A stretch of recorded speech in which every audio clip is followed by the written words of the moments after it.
Mga bro, eto na naman tayo sa malupit na balita sa West Philippine Sea. This time, Australia at United Kingdom ang nagsanib puwersa sa isang Freedom of Navigation operation gamit ang kanilang mga warships, isang matapang na pahiwatig na hindi sila natatakot ipakita na ang international waters ay hindi pag-aari ng iisang bansa lang, kahit paggaano ito ka-agresibo. Kasama sa aktibidad na ito ang Royal Navy HMS Fate, isang River-class OPV, at ang Royal Australian Navy's HMAS Sydney, isang Hobart-class destroyer.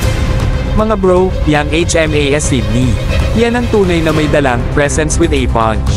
Hindi lang siya palamuti sa dagat, pangbakbakan, pangdepensa, at pang-projection ng lakas.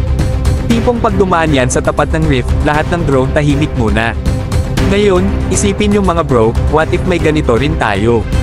A legitimate destroyer class ship para sa Philippine Navy.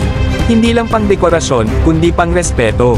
Pag nakita ng ibang bansa, lalo na ang mga mayabang sa karagatan, di nila madedma ang bandera natin. Parang sinasabi ng barko, subukan mong lumapit. Eto na yung future force image ng Philippine Navy.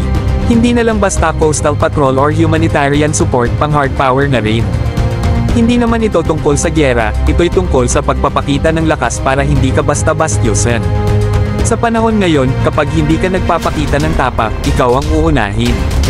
Mga bro, kung may political will lang at sapat na pondo, kayang-kaya natin bumili ng destroyer. Hindi impossible. Lalo na kung partner natin ang Australia or UK sa transfer of tech o second-hand pero upgraded asset. Imbes na laging nakatingin sa silangan, baka panahon na tumingin sa mga kaalyado natin sa West.